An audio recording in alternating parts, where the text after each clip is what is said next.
Katika jamii yetu, vijana wengi wenye elimu na maarifa ya dini wamekuwa ni nguzo muhimu ya ustawi wa maendeleo.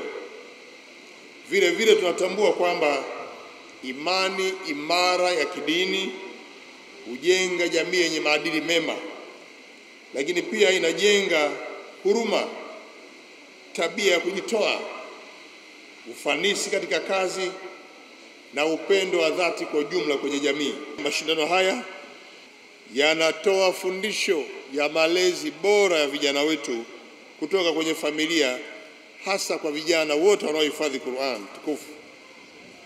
Mashindano haya ni mfano mzuri wa namna ambavyo jamii yetu inavyothamini elimu na maendeleo ya vijana. Na kwa hiyo basi, nitoe wito kwa jamii yetu kwamba ni jukumu letu sote kuhakikisha kwamba viongozi, wazazi na walimu tunaunga mkono jitihada za taasisi hii inayoendesha mashindano haya ili waweze kumudu kuandaa kila mwaka, waweze kuwatengeneza vijana kutoka madrasa mbalimbali na kuwaleta hapa kuonyesha uwezo wao. Swala la mmomonyoko wa maadili,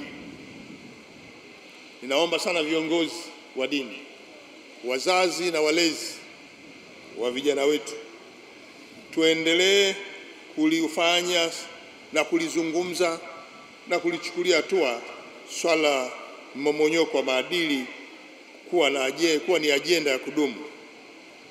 Viko viashiria mbalimbali kupitia matendo mbalimbali ya mmomonyoko wa maadili katika jamii.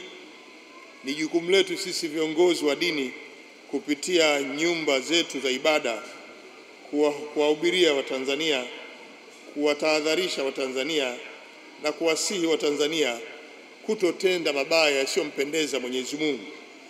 Endeleeni kukemea vikali kabisa vitendo vyote ambavyo ni kinyume na maadili ya dini na utamaduni wa Mtanzania.